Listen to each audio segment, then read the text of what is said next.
Are we live? I think we are live. Right, okay. Hello everyone and welcome to...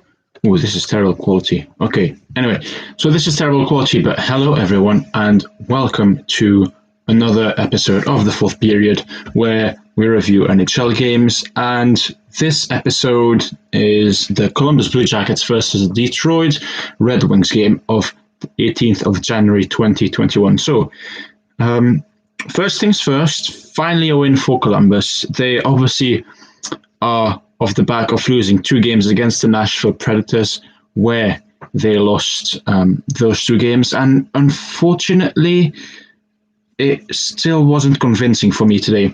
So for me, the Columbus Blue Jackets and the Nashville Predators are obviously the two teams that will fight it out for the fourth spot in their division. And losing those two games, which is only in their own divisions, is obviously not ideal for them. But they did get the win today. However, it wasn't convincing, and here's why. So there seems to be something lacking in the Columbus game for me, in the Columbus team rather, and I don't know if it's down to cohesion and chemistry. I don't know if it's down to the coaching, the tactics, or just the way they are set up.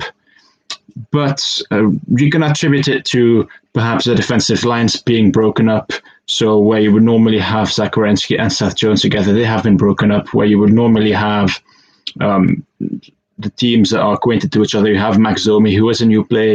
You will have that too with Mikko Koivu, who wasn't playing because he has corona. So obviously, best wishes to him. And yeah, let's get started right with the game. So the game started with, obviously, Korpisalo in goal for Columbus. I think Merzlikins was playing the last game, or he was playing the first game against Nashville. Didn't pan out great. So Korpisalo was back in net for Columbus. Fabry wasn't playing for Detroit. I don't know if it was corona-related or injury-related, but that's obviously a tough loss for Detroit, who as well showed promise. And by showed promise, I mean that tactically they're set up very well, and it's certainly not down to a lack of trying or lack of ambition from them. It's just they don't have the personnel to really make that next step up and compete for those playoff spots. I think that with Lucas Raymond, who is going to be a star in the next 2-3 years, no doubt about that, they can start to really build a team around him. They've got Dylan Larkin, who is a very good player. They've got Mantha, who is a good player. And Grice is an upgrade in net over Bernier, even though Bernier isn't a bad goalie per se. But they just don't have the personnel to challenge. So they have a few decent players, they have a few good players, but to really challenge you need 2, 3, 4, 5, 6 great players and then a great supporting cast just to give them that bit of rest when they need it, which Detroit can't afford to do, unfortunately. So the game started out actually with Detroit getting the lead through, where is it?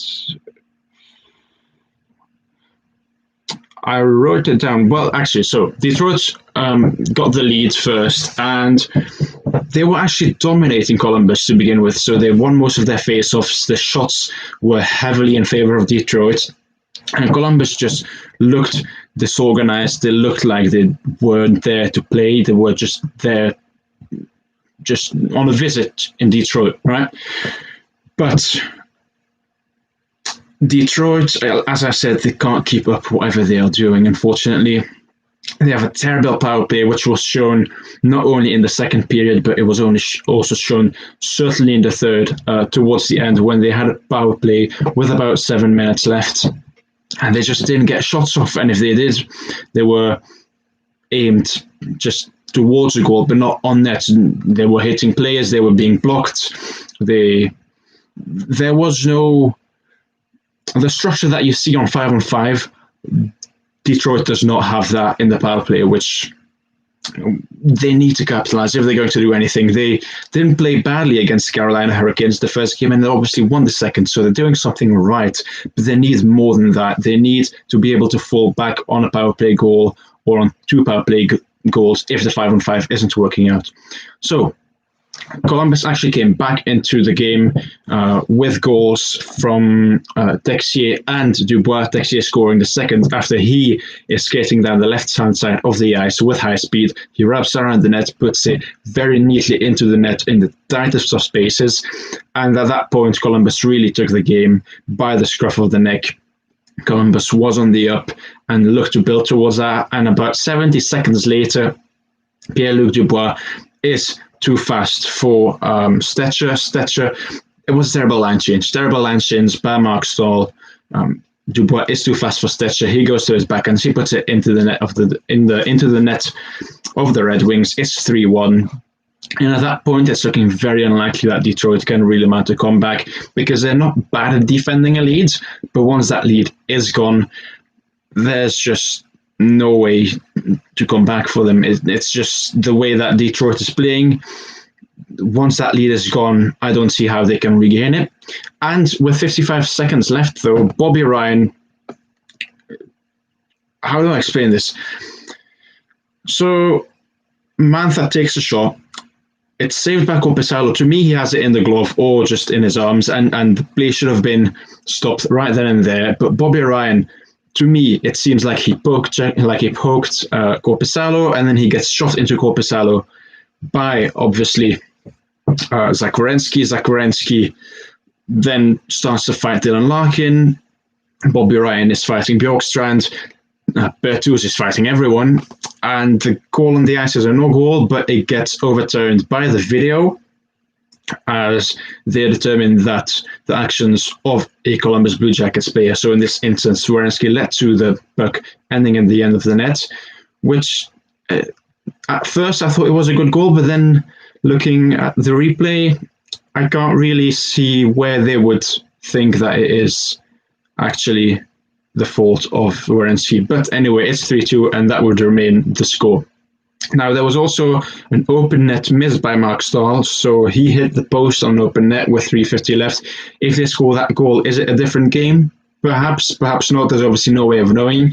I don't think Detroit would have mounted a comeback from there on, because defensively, although they didn't really show it today, neither did they show it in the first two games.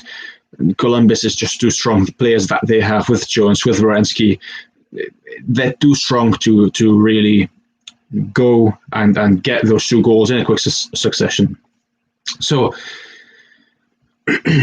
where does Columbus go from there on? Well, they have another game against Detroit tomorrow, and I think as much as Detroit wasn't that bad, in my opinion, today, it is the game that you want to be playing if you need 2 wins again. So I think they will take those games tomorrow after those losses against the Nashville Predators. They're the games that you really want to play, and you can build on from that if you are the Columbus Blue Jackets. Detroit tomorrow, I expect to see a similar showing. So I expect to see a structure. I expect to see a good will from them to really go out and get those goals. Unfortunately, I don't think they have the personnel to do it. So that was it for this video.